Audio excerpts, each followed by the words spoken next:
За ингээд би тэргүүн ээлжинд асуултыг нийслэлийн иргэний иргэн даваалцах шатны шүүхийн шүүгч Даваадорч танаас асуухыг хүссэн. За таны хувьд бол одоо энэ шүүхийн үйл ажиллагаанд мэдээллийн технологиг нэвтрүүлэх нь бодлогын баримт бичгийн ажлын хэсгийн гишүүнээр ажилласан. За мөн одоо яг шүүхийн инновацийн хорооны ахлагчаар ажиллаж байгаа ийм хүн юм байна.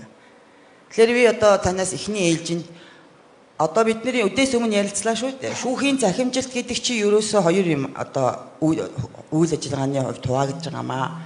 Нэг нь шүүхийн захиргааны удирдлагын үйл ажиллагаанд чиглэж байгаа захимжилт байна. Нэг нь шүүхийн хэрэг хянан шийдвэрлэх ажиллагааны захимжилт гэж. Тэгэхээр бид шүүхийн хэрэг хянан шийдвэрлэх ажиллагааны захимжилт гэж ухам юу хэлээд байгаа юм бэ гэдэг талаар та дэлгэрэнгүй тодруулж илүү одоо оролцогчдод маань ойлголт өгөхгүй юу гэж хүсэж байна. За баярлалаа. Тэгэхээр би энэ нэг боломж олдсон дээр нөгөө тэмдэглэсэн юм аа бас энэ цаас хэрэглэхгүйгээр амхандаа утсан дээрээ тэмдэглэсэн энэ бас энтэйг нягт ажилланаа. За тэгэхээр Монгол улсын шүүхийн хувьд бол 20-од одоо програм хангамж систем 20 гаруй одоо систем ажиллаж байгаа гэж ингэж бол ярьж байгаа. За тэгээд дийлэнх нь бол энэ бүртгэл мэдээллийн системүүд байгаа. За тэгээд энэ нь бол одоо давхар бас гар бүртгэлийн одоо дэвтэртэй ингээ хамтж яваад идэг л да. За ямар шүүгчдэр ямар хэрэг маргаан одоо хуваарлагдсан. За энэ бол бүртгэл мэдээллийн системээр бол байж байгаа. За тэгээд тэр өөрөө нөгөө хэрэг нь цаасан хавц хэрэгээр бүрдсэн учраас бид за шүүгчд хуваарлахдаа одоо бүртгэлийн дэвтэр дээр хүлээлгэж өгсөн ч гэдэг юм уу гарын хэсэг зураад ингээд явж байгаа. За манай шүүгчдэр бол одоо жишээ нь 12 төрлийн бүртгэлийн дэвтэр ингээд байна л. Тэгэхээр бидэнд нь бол нэг тийм давуу тал байгаа. За энэ юу вэ гэхээр шүүхэд энэ мэдээллийн технологиг нэвтрүүлэхтэй холбоотой бодлогын баримтчиг бол бид нар баталсан. За энэ бол одоо өөрөөр хэлэх юм бол бид бариад явах замын зурагтай болцсон гэсэн үг. Энийг бол бид бас давуу тал гэж ингэж харж байгаа. Тэгээ бидний гол зорилго бол энэ хууль эрх зүйн орчин ерөнхийдөө боловсронгуй болсноор эрүү иргэн захиргааны хэрэг хянан шийдвэрлэх ажиллагаанд энэ цахим хавц тэргийг нэвтрүүлэх юм баг. Тэгээ энэ ажил өөрөө ер нь дан ганц шүүхийн, цагдаагийн, прокурорын одоо ажил биш ээ гэдэг. Энийг бол бүгд хүлээн зөвшөөрж байгаа. Тэгээ энэ утгаараа бол хэдхэн хоногийн өмнө Монголын хуульчдын холбооноос санаачлан зохион байгуулад шүүх эрх мэдлийн байгууллагуудын захимжилт шинжилттэй холбоотой хилцүүлгийг бол хийсэн байна. За энэ хилцүүлгээс бол зөвлөмж гарсан, зөвлөмж англи хэл дээр бас байгаа. Сонирхол авах боломжтой. Тэгэхээр ер нь хуулиар харьяалуулсан чиг үүргийн хувьд шүүх эрх мэдлийн байгууллагуудын цахим технологиг ашиглаад бол өргөн одоо хэмжээнд бол харилцаж байгаа. Гэхдээ үүнээс үл шалтгаалаад биднээс үл хамааран энэ технологи өдөр тутам цаг минут тутам хөгжиж байгаа энэ технологийн дэвшил нь өөрөө биднийг арга буюу сэрэж байгаа. Арга буюу биднийг нэгдэхийг шаардаж байгаа. Тэгэхээр бидний гол зорилго тэр хилцүүлгийн зорилго бол ерөөсөө энэ шүүх эрх мэдлийн байгууллагуудын хоорондын энэ мэдээлэл солилцоо өгөгд дамжуулах үйл явцад интеграц хийя. За мөн энэ үүлэн технологид суурилсан дэд бүтцийг бий болгоё. Кибер аюулгүй байдал энэ хүний эрхийг энэ хангасан энэ технологийн дэвшилтэд энэ шийдлүүд энэ програм хангамж платформуудыг ашиглаад эрүү иргэн захиргааны хэрэг хянан шийдвэрлэх ажиллагаанд энэ цахим хэргийн процессыг нэвтрүүлье. За энийг бол мэдээ цаашаа үргэлжлүүлээд шүүхийн шийдвэр гүйцэтгэх ажиллагаатайгаа мөн уялдуулна гэж ингэж харж байгаа. Тэгэхээр эдгээрт интеграц хийхийн тулд тэр зөвлөмж дээрээс бол одоо мэдээллийн технологийн дундын төвийг байгуулах ийм санаа санаачлал гарч байгаа. Тэгэхээр энэ мэдээллийн технологийн дундын төвийг мэдээж энэ кибер аюулгүй байдлыг хангахын тулд за бид нэр технологийн шийдлүүд за блокчейн технологиг хэрэглэх боломжтой. За Эстони улс бол энэ дээр бол нэлээд сайн туршлагатай мэлээ. Тэгэхээр бид нэр энэ private blockchain, эсвэл консорциумын блокчейнийг ашиглаад энэ кибер аюулгүй байдлыг хангаад явах юм боломжтой гэсэн ийм зүйл байна. Тэгэхээр ингийн тулд энэ байгууллага тус бүр энэ програм хангамжаа хөгжүүлэх, за системийн хөгжүүлэлтийг хийх шаардлагатай энэ төсөв хөрөнгө санхүү хүний нөөцийг бэхжүүлэх нь бол чухлаа. Яг энэ асуудлаар бол тэр зөвлөмждөр бол бас дурдсан байна. Тэгээ хамгийн гол нь Монголын хуульчдын холбоо өөрөө 6-аас 7 мянган хуульч өмгөөлөгчдийг нэгтгэгдсэн маш том мэргэжлийн холбоо. Тэгэхээр шүүх эрх мэдлийн байгууллагуудын итвэх оролцоо бол чухлаас гадна энэ хуульч өмгөөлөгчдийн оролцоо манлайлал бол энэ цахим шилжилтэд бол үнэхээр маш том нөлөөтэй. Тэгээ энэ утгаараа бол энэ хилцүүлэг бол маш ач холбогдолтой болсон гэж ингэж үзэж байгаа. За манай шүүх байгууллагын хувьд бол энэ цахим хавц тэргийг нэвтрүүлэхдээ бол бид айжмаар за сонголттойгоор жижиг маргаангүй хэрэгүүдээс эхэлнэ гэж ингэж үзэж байгаа. За бодлогын баримт бичигт бол энийг бол бас тодорхой тусгаж нэлээд наривчлалтай хийж өгсөн байгаа. Тэгэхээр хайбрид гэж яриад байгаа юм л та. Зарим нь цахимаар, зарим нь одоо цаасаар явах уу? Эсвэл бол цахимаар явж байгаа хажуугаар нь цаасаар явах уу ч гэдэг юм уу те. Тэгэхээр хайбрид буюу энэ хосолмол байдлыг бид яаж одоо авч үзэж байгаа вэ гэхээр ерөөсөө иргэний хэргийн хувьд бол энэ онцгой ажиллагааны журмаар шийдвэрлэгдэх хэрэг бол өөрөө маргаангүй нэг талын оролцогчтой хэрэг байдаг учраас эндээс нь эхлээ захимжуулъя л гэж байгаа. Тэгэхдээ жишээлбэл иргэний хэрэг хяналт шийдвэрлэх ажиллагаанд гэр бүл, хөдөлмөр, өмчийн маргаан, зээлийн маргаан энэ дундаасаа онцгой ажиллагааны журмаар шийдвэрлэгдэх хэргийг цахимжуулах боломжтой. Энийг л хослол гэж хэлж байгаа. Түүнээс биш онцгой ажиллагааны журмаар шийдвэрлэгдэх хэргийг цахимаар явж байхдаа хажуугаар нь цаасаар бүртгэнэ гэсэн ойлголт бол биш ээ. Хэрвээ ингэж ярих юм бол энэ өөрөө ухралт болно. Яагаад гэхээр жишээлбэл одоо за интернетийн сүлжээ, албан хэрэглээний сүлжээ, тусгай хэрэглээний сүлжээ гэсэн энэ гурван дэд сүлжээнээс бүрдсэн төрийн мэдээллийн нэгдсэн сүлжээ байгаа. Энэ 166 байгууллага нэгдсэн. Энэ сүлжээгээр дамжуулаад онцгой ажиллагааны журмаар шийдвэрлэгдэх хэргийн нотлох баримтуудыг шүүх цахимаар шууд авчих боломжтой. Тэгэхээр энэ утгаараа бол тэр маргаангүй жижиг хэрэгүүдээс цахимжуулаад явах боломжтой гэж ингэж харж байна. За эрүүгийн хэргийн хувьд бол зөрчлийн хэрэг хяналт шийдвэрлэх ажиллагаа. За мөн хялбаршуулсан журмаар шийдвэрлэгдэх хэрэгүүд, тусгай журмаар шийдвэрлэгдэх хэрэг, эрүүгийн хэрэг хяналт шийдвэрлэх хууль зааснаар. За энэ бол мөн маргахгүй байхгүй нөгөө с ิจ гтэн ялагч өөрөө хүлээн зөвшөөрөөд ингэж явчих юм бол энэ дээр цагдаагийн байгууллага бол цахимаар анханаас нь бүртгээд ингэж явах боломжтой.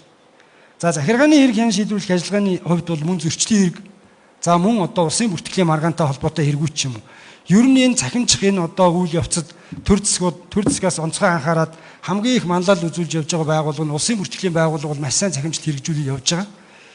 Тэгэхээр энэ бол чухал. За энэ хэрэг хяналт шийдвэрлэх ажиллагаанд энэ цахим хавц тэргийг нэвтрүүлэх гэж байгаа. Энэ манай бодлогын баримт бичигт бол энэ electronic case proceeding гэдэг ECP гэдэг бид оруулж гисэн байгаа юм л да. Тэгэхээр улс орон бүр за шүүх байгууллагууд өөрсдийн онцлог тааруулаад өөрсдийн нэр томьёогоор энэ захимжилтыг хэрэгжүүлээд явж байгаа. За жишээ нь Эстони улсын хувьд бол энэ public e-filing-гээс бүх юм эхлээл цаашаа ингээд дамжаад явж байгаа. За Солонгост бол electronic case filing system гэж байгаа. За Италид бол сая илтгэгчд дурдсан те PCT буюу энэ иргэний хэргийн телематик гэдэг. Тэгэхээр яг энэтэй адилхан манайх тэр ECP буюу electronic case proceeding гэдэг үүнийг бид дотор нь 3 ангилж авч үзэж байгаа. Яагаад тэгэхээр ер нь энэ цахимжих үйл явц энэ шин нэр томьёонууд за тэгээд бид нар энийг анханасаа бодлогын баримт бичгээ батлахдаа энэ ойлголтоо нэг мөр зөв ойлгож явах хэрэгтэй. Яг тэр шүүхэд мэдүүлэх гэдгийг яг юу гэж хэлээд байгаа. Тэр хэрэг хяналт шийдвэрлэх ажиллагааны процесс нь хаанаа хамаарахын, шүүх хуралдаан нь яахын. Тэгэхээр бид энийг ялган зааглахын тулд 3 ангилж авч үзээд байгаа. За e-filing гэж байгаа. Энэ бол мэдээж эхлээд шүүхэд бол цахимаар мэдүүлэх, цахимаар нотлох баримтаа гаргах энэ боломж. Энэ бол бидэнд шин зүйл. Бидний бас нэг хамгийн том зорилгын нэг байгаад байгаа. За дараагийнх нь e-case management буюу энэ цахим хэргийн удирдлагын систем. За энэ бол хэргийн хөдөлгөөн бүхэлдээ орно гэж байгаа. За энэ цахимаар одоо мэдүүлэг нэхэмжил гаргаад цахимаар нотлох баримт бүрдүүлээд тэр нь цахим хавц тэрэг болоод за ингээ 3 шатны шүүхээр эцлээд шийдвэрлэгдээд архивд ортох хүртэлх тэр бүхий л хугацааг e-case management-д хамааруулж ойлгож байгаа. За энэ бол одоохондоо одоогийн байдлаар бол зарим одоо төвшөндөө бол манад хэрэгжиж явж байгаа л да. За энэ бол одоогийн хэрвээ энэ агсан төвшөнд очих юм бол одоо байгаа одоо энэ бүртгэлийн системээс давуу тал нь мэдээж энэ орон зай цаг хугацаанаас үл хамааран хэргийн оролцогч өөрөө тэрхүү нөгөө хавц тэргийн материалтай танилцах, за тайлбараа цахимаар гаргах, цахимаар мэтгэлцээж явах энэ боломжийг хэлж байгаа. За энэ e-case management-ийг бид нар дотор нь 2-3 ангилж байгаа дахиад. За энэ дээр бол нэг талдаа хэргийн хөдөлгөөнийг хянах шүүхийн хамгаан газар. За энэ дээр бол нөгөө хяналтын дашборд гэдэг нь тэр нөгөө мөшгөх боломжтой байх. Энийг хэлж байгаа.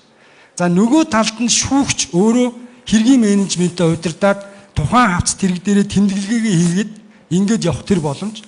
Нөгөө талын дашборд дээр нь хэргийн оролцогчд өөрөө тухайн цахимаар үүссэн цахим хавцад хэрэгтэйгээ танилцаад мэтгэлцээд явах энэ боломжуудыг ингэж хамааруулж байна. За дараа нь тэр e-courtroom буюу e-hearing гэдэг одоо цахимаар одоо шүүх хуралдаанд оролцох өөрөө заавал бичлэн ирэх боломжгүй бол шүүх хуралдаанд цахимаар TV конференц, веб конференцийг ашиглаад ингээд оролцох боломж. Цар тахлын үеэс хойш бол манад бас энэ бол хэрэгжиж явж байгаа тодорхой хэмжээнд. Гэхдээ бид одоо үүнийг улам тэр хардвер, техник одоо тоног төхөөрөмжийн хувьд илүү сайжруулах, дууд өрсний өндөр нягтралтай болгоч гэдэг юм уу энэ тал дээр бол анхаарал татж байгаа. Тэгэхээр эдгээр цахимжих үйл явцын эхлэл хаанаас эхлэх вэ? Энэ бол ерөөсөө нөгөө цахим гарын үсгийн хэрэглэнээс эхэлнэ гэж байна. Бид нэр бодлогын баримт бичиг батлахын өмнө хилцүүлэг хийсэн яг тэр хилцүүлэг дээр би энэ цахим гарын үсгийн тухай хэрэглээний тухай нэлээд технологийн талаас нь бол тайлбарж ирсэн. Тэгэхээр Монгол улсад 2011 он цахим гарын үсгийн тухай батлагдсан. Ингээд 22 он хүртэлх 11 жилийн хугацаанд нийт 37 мянган цахим гарын үсийг олгогдсон байт юм бил. За ингээд цахим багцуул батлагдаад 2022 оны 5 сарын 11-ээс хойш батлагдаад тэрнээс хойш 6 сарын хугацаанд 420 мянган цахим гарын үсийг олгогдсон байна. За энэ юу хэлж ийм гэхээр энэ цахим гарын үсгийн хэрэглээ бол эрс нэмэгдэж байна гэсэн үг. Гэхдээ энэ тоо бол давхарцсан тоо. За манай цахим гарын үсгийн тухай хуулийн 5.2 дээр хүн хуулийн этгээдэд цахим гарын үсгийг олгоход одоо тоо хэлбэрт хязгаар тогтоохгүй гэж байгаа. Энэ юу гэсэн үг вэ гэхээр нэг хүн 1 2 3 гарын үсгтэйч байж болно. Жишээлбэл надад 2 гарын үсэг байгаа байхгүй юу? Нэг нь төрөөс үн төлбөргөө олгосон нэг гарын үсэг, нэг нь Trading K компаниас олгосон e-token төхөөрөмж ашиглаа явж байгаа гарын үсэг байж байгаа. Гэхдээ энэ үн сонирн биш. Хамгийн гол нь тэр олон гарын үсгийн цаана нэг л хүний мэдээлэл байгаа. Энэ чухал. Энэ цахим гарын үсэг гэдгийн цаана бол ерөөсөө тухайн хүнийг танин баталгаажуулах хамгийн чухал үзүүлэлт нь энд байна. Тухайн хүний мэдээлэл криптографаар шифрлэгдээд төв сервер дээр хадгалагдсан, сүлжээний цагийн бүртгэл бүртгэгдсэн ийм л процесс байна. Тэгэхээр энэ айгүй чухал байгаа юм аа. Тэгэхээр бид бол энэхүү цахим хэргийн хөдөлгөөнийг нэвтрүүлнэ гэдэг бол үүний цаана нөгөө маш олон дата бааз, за иргэн аж ахуйн нэгж байгууллагын мэдээлэл, хүний хувийн болон эмзэг мэдээллүүд маш их зүйл бол багтж байгаа. Тэгэхээр эдгээрийн энэ кибер аюулгүй байдлыг яах вэ? Хүний эрхийг зөрчихгүйгээр за байгаль орчинд ээлтэй эдийн засгийн үр ашигтай цахимжих үйл явцыг одоо нэвтрүүлэхийг бид бол үнэхээр хамтдаа шийдэхийг бол зорж байгаа.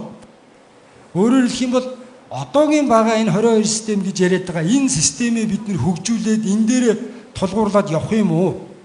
Эсвэл бүхэлд нь шинээр одоо програм хангамж платформ бий болгохгүй. Үгүй бол гадаад улс орнуудын одоо хэрэгжүүлсэн амжилттай төсөл хөтөлбөрүүдээс одоо тэр систем програм хангамжийг өөрийнхөө улс оронд нутагшуул нэвтрүүлэх юм уу гэдэг энэ сонголтуудын өмнө бол бид нэр ирчээд байгаа. Энийг үл судалж байгаа. Тэгээ ямар ч цааш энэхүү цахимжих үйл явцын цаана бол мэдээж нөгөө шүүхэд иргэдийн итгэл бол нэмэгдэнэ. Энэ бол чухал ач холбогдолтой. За эцэст нь хэлэхэд хамгийн гол зүйл бол одоо бидний нөгөө уламжлалт сэтгэлгээ, цаасны хэрэглээтэй дадал зуршлаа одоо өөрчлөх, үүнийг одоо зоригтой одоо халах ийм одоо шаардлага бол байгаа. Манай илтгэгч нарын илтгэгч тодорхой дурдгдсан тийм. Тэгэхээр манай шүүхийн инновац захимжуулалтын хорооны хувьд бол бас яг энэ талаар хойшид тодорхой одоо ажлуудыг хийхээр, шатраатай ажлуудыг хийхээр бас төлөвлөлөд ажиллаж байна. За баярлалаа.